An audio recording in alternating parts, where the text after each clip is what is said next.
सन 2050 दुनिया तकनीक में इतनी आगे बढ़ चुकी थी कि अब इंसान समय की सीमाओं को पार करने का सपना सच करने की कगार पर था। टाइम शिफ्ट प्रोजेक्ट नामक एक गुप्त मिशन पर वर्षों से काम चल रहा था और भारत के सबसे प्रतिभाशाली वैज्ञानिकों में से एक डॉ. आदित्य वर्मा इस मिशन के प्रमुख थे।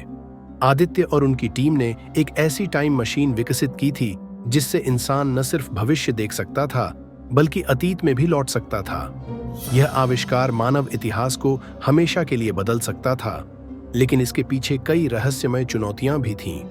एक दिन आदित्य खुद इस तकनीक का परीक्षण करने के लिए आगे आए। उनकी योजना थी कि वे 10 साल पीछे यानी 2040 में जाकर वहां के हालातों का अध्ययन करेंगे। मशीन चालू हुई। रोशनी इतनी तेज थी कि मानो सूरज धरती पर उतर आया हो। लेकिन जब आदित्य ने आंखें खोलीं तो उन्हें अपने सामने एक अजीब नजारा दिखा। एक लाल चमकती हुई लकीर जो आसमान से धरती तक जाती थी। यह कोई साधारण रोशनी नहीं थी बल्कि एक जीवित शक्ति थी। यह लकीर उनके चारों ओर घूमने लगी और जैसे ही उन्होंने आगे बढ़ने की कोशिश की, उन्होंने देखा कि जो भी इस लकीर को पार करता था वह गायब हो जाता था, मानो कभी था ही नहीं। आदित्य को कुछ समझ नहीं आया। उनके साथ मिशन पर आए 2 अन्य वैज्ञानिक भी इस रहस्यमयी रोशनी को देखकर हैरान थे। उन्होंने डेटा रिकॉर्ड करने के लिए अपने उपकरण निकाले, लेकिन कोई भी मशीन इस लकीर का कोई लॉग दर्ज नहीं कर पा रही थी। यह शक्ति सिर्फ आंखों से देखी जा सकती थी, लेकिन किसी भी वैज्ञानिक यंत्र से इसे पकड़ा नहीं जा सकता था। तभी आदित्य ने एक और अजीब बात देखी। लकीर के दूसरी तरफ उनका खुद का अतीत का रूप खड़ा था। वह खुद को 10 साल छोटे रूप में देखकर दंग रह गए। लेकिन जैसे ही उन्होंने अपने युवा स्वरूप को आवाज दी, वह धुआं बनकर हवा में गायब हो गया। अचानक हवा में एक गहरी रहस्यमयी आवाज गूंज उठी। समय के साथ खेलना तुम्हारी सबसे बड़ी भूल होगी, आदित्य वर्मा। हर पल जो बीत चुका है वह सजीव है। तुमने समय के नियमों को तोड़ने की कोशिश की, अब समय तुम्हें मिटा देगा। आवाज सुनकर आदित्य और उनकी टीम के रोंगटे खड़े हो गए। यह कोई तकनीकी खराबी नहीं थी, बल्कि यह किसी अज्ञात शक्ति का हस्तक्षेप था। अब आदित्य के पास 2 ही रास्ते थे। या तो वह इस क्रिम्सन ट्रेल को पार करे और अपनी अस्तित्वहीनता को स्वीकार करे, या फिर किसी तरह वर्तमान में लौटने की कोशिश करे। लेकिन तभी उनके एक साथी ने गलती से कदम आगे बढ़ा दिया। वह लकीर को पार करते ही हवा में विलीन हो गया। आदित्य को महसूस हुआ कि यह शक्ति समय में छेड़छाड़ करने वालों को मिटाने के लिए बनाई गई थी। आदित्य को एहसास हुआ कि अगर वह अभी वापस नहीं लौटे तो उनका अस्तित्व भी मिट सकता है। उन्होंने अपनी घड़ी में लगे इमरजेंसी रिटर्न बटन को दबाया, लेकिन कुछ नहीं हुआ। तभी लकीर की रोशनी और भी तेज हो गई और एक छायामान आकृति उनके सामने प्रकट हुई। वह कोई और नहीं बल्कि भविष्य का आदित्य वर्मा था। 70 साल का, बूढ़ा, लेकिन उसकी आंखों में चेतावनी भरी आग थी। उसने कहा, तुम यहां नहीं होने वाले थे आदित्य। तुमने जो किया उसने पूरे समय के प्रवाह को असंतुलित कर दिया है। अगर तुमने यह प्रयोग जारी रखा तो पूरी मानव सभ्यता का विनाश हो सकता है। आदित्य को अब समझ आ गया था कि समय केवल आगे बढ़ सकता है, उसे मोड़ा नहीं जा सकता। इस तकनीक को आगे बढ़ाना मतलब विनाश को न्योता देना था। आखिरी प्रयास के रूप में उन्होंने अपनी घड़ी को दोबारा एक्टिवेट किया और मशीन को खुद को नष्ट करने के लिए कोड दिया। जैसे ही मशीन में विस्फोट हुआ, एक चमकदार रोशनी फैली और आदित्य अपने वर्तमान समय 2050 में लौट आए। लेकिन जब उन्होंने इधर-उधर देखा तो चौंक गए। पूरी टाइम मशीन लैब गायब हो चुकी थी, मानो वह कभी अस्तित्व में थी ही नहीं। और सबसे अजीब बात, उनके साथ गए वैज्ञानिकों का कोई नामो निशान नहीं था और किसी को याद भी नहीं था कि वे कभी इस मिशन पर गए थे। आदित्य समझ गए कि यह सिर्फ एक प्रयोग नहीं था, यह एक चेतावनी थी।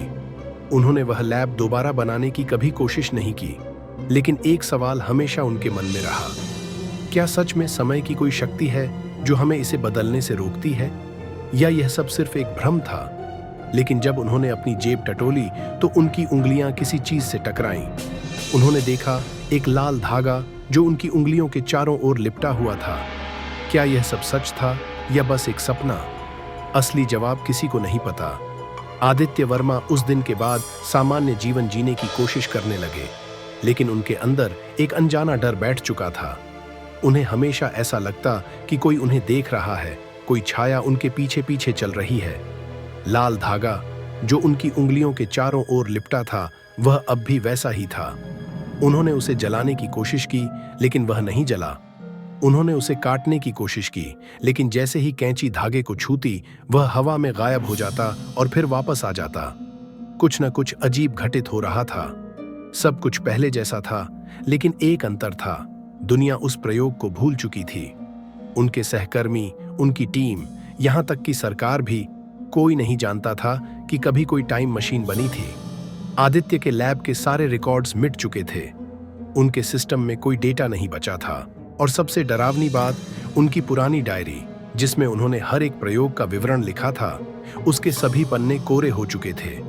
क्या यह सच में हुआ था, या यह सिर्फ मेरे दिमाग का खेल था? लेकिन लाल धागा अब भी उनकी उंगली से लिपटा हुआ था, और यह सबूत था कि कुछ तो हुआ था। एक रात जब आदित्य अपने ऑफिस में बैठे थे, उनकी लैपटॉप स्क्रीन अपने आप ब्लैकआउट हो गई। कुछ देर बाद स्क्रीन पर सिर्फ 2 शब्द चमके, वापस मत जाओ। आदित्य का शरीर ठंडा पड़ गया। किसने भेजा था यह संदेश? उनकी लैब अब नहीं थी, सिस्टम डेटा फॉर्मेट हो चुका था, और दुनिया इस प्रोजेक्ट के अस्तित्व को ही नकार चुकी थी। फिर यह चेतावनी किसने दी? उसी रात जब वे अपने घर लौट रहे थे, तो उन्होंने एक आदमी को सड़क के किनारे खड़ा पाया। उसके कपड़े पुराने थे, उसकी आंखों में एक अजीब चमक थी। डॉक्टर वर्मा, उसने धीमी आवाज में कहा। आदित्य का दिल एक पल के लिए रुक गया। तुम कौन हो? उन्होंने पूछा।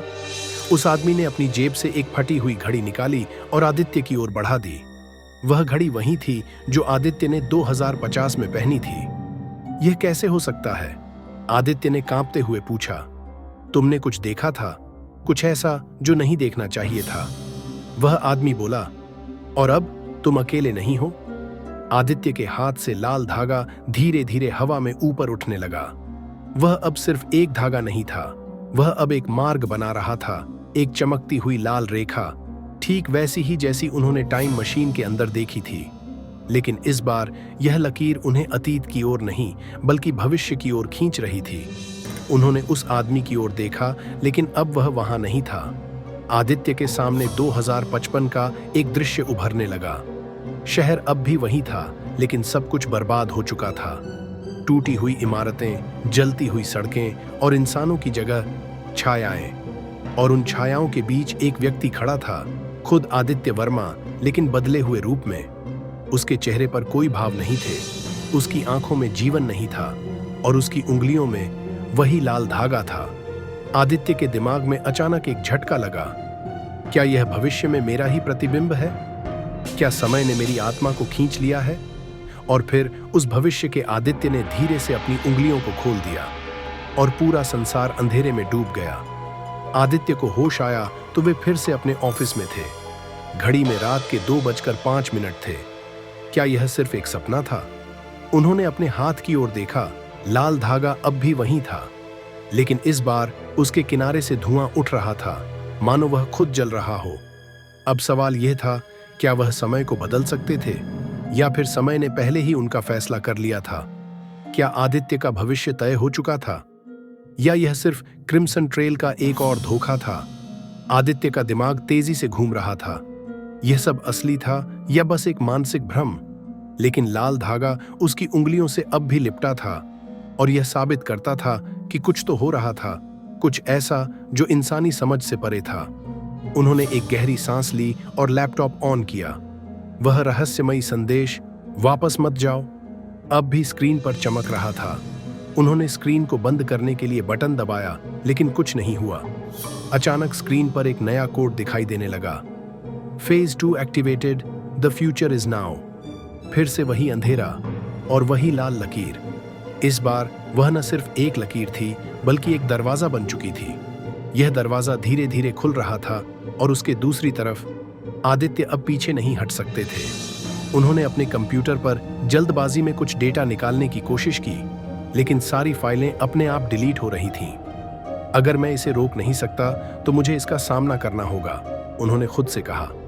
उन्होंने गहरी सांस ली, अपनी घड़ी चेक की और हिम्मत जुटाकर उस दरवाजे में कदम रख दिया। जैसे ही उन्होंने कदम रखा, उनके चारों ओर सब कुछ बदल गया। मुंबई, जो कभी एक चमचमाता हुआ महानगर था, अब सिर्फ खंडहरों का ढेर था। इमारतें जली हुई थीं, सड़कें टूटी हुई थीं और सबसे अजीब बात, यहाँ कोई इंसान नहीं था। क्या यह वही दुनिया है जहाँ मैं रहता था? हवा में एक अजीब सी गर्मी थी, जैसे कोई अनदेखी शक्ति हर चीज को जलाने के लिए तैयार हो। और फिर उन्होंने उसे देखा, वही आदमी जिसने उन्हें घड़ी दी थी। लेकिन इस बार वह अकेला नहीं था। उसके पीछे कई साए खड़े थे, बिना चेहरे वाले, बस धुएं जैसी आकृतियां, और उन सभी के हाथों में लाल धागा था। उस आदमी ने धीरे धीरे अपना चेहरा उठाया। आदित्य को झटका लगा, वह कोई और नहीं बल्कि खुद उनका भविष्य का रूप था। लेकिन यह कैसे संभव था? मैं जानता था कि तुम आओगे, भविष्य के आदित्य ने कहा। तुम्हें नहीं आना चाहिए था, उसकी आवाज में कोई भावना नहीं थी। तुम कौन हो? वर्तमान के आदित्य ने पूछा। भविष्य का आदित्य धीरे धीरे आगे बढ़ा। उसकी आंखें लाल चमक रही थीं, जैसे उनमें कोई दूसरी शक्ति समा गई हो। मैं तुम ही हूं, लेकिन एक ऐसी दुनिया से जो पहले ही समय के बंधनों में फंस चुकी है। आदित्य को समझ नहीं आ रहा था कि यह सब क्या हो रहा है। यह दुनिया बर्बाद क्यों हो गई? उन्होंने पूछा। भविष्य का आदित्य मुस्कुराया, लेकिन वह मुस्कान इंसानी नहीं थी। क्योंकि तुमने समय के नियम तोड़ दिए। तुमने टाइम मशीन बनाई, तुमने अतीत में झांकने की कोशिश की, और इसलिए समय ने तुम्हें मिटा दिया। अब आदित्य का दिमाग तेजी से चलने लगा। मतलब, मैंने जो प्रयोग किया उसकी वजह से भविष्य खत्म हो गया। भविष्य के आदित्य ने धीरे से सिर हिलाया। लेकिन मैं इसे रोक सकता हूं, है ना? भविष्य के आदित्य की मुस्कान और गहरी हो गई।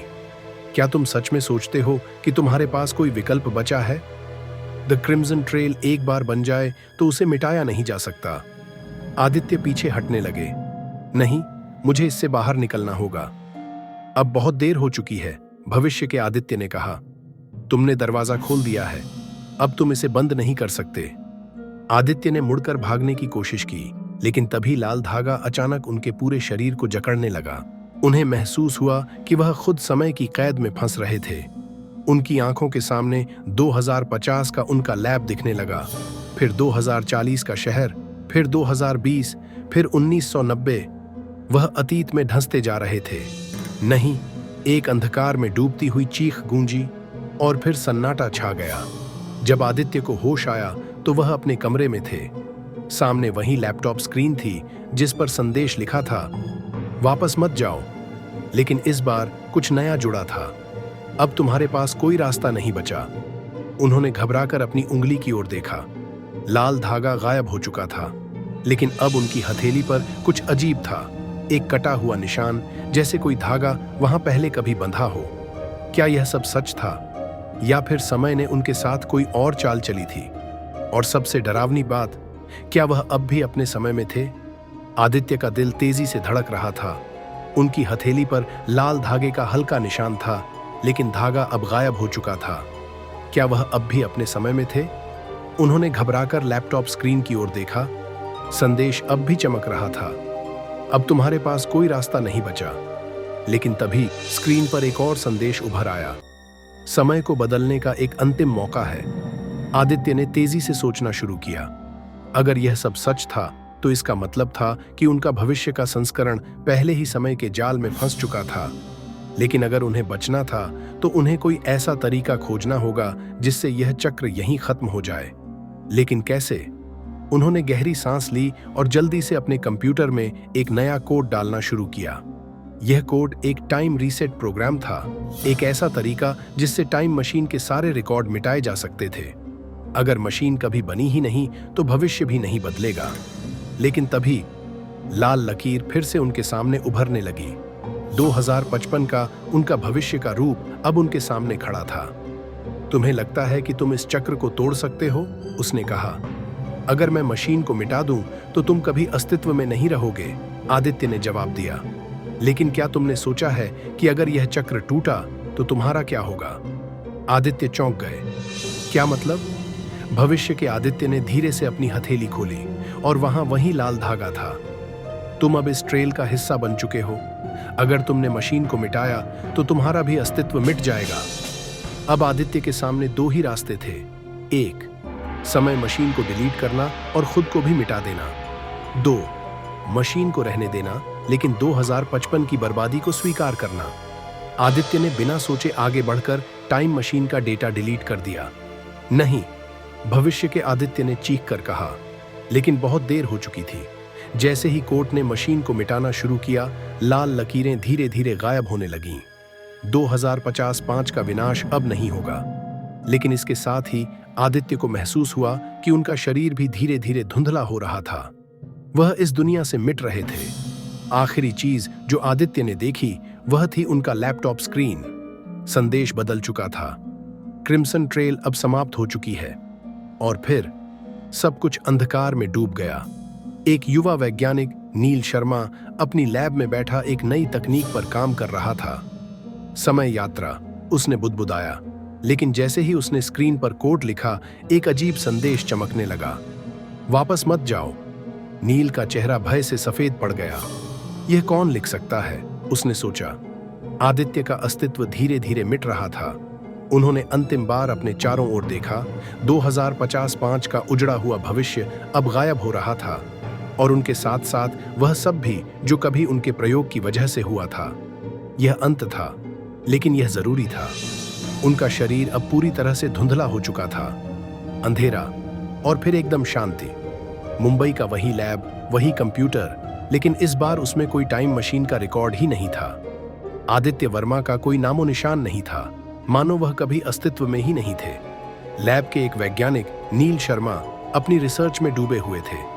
अचानक उन्होंने अपने कंप्यूटर पर एक अजीब फाइल देखी, क्रिम्सन ट्रेल लॉग्स।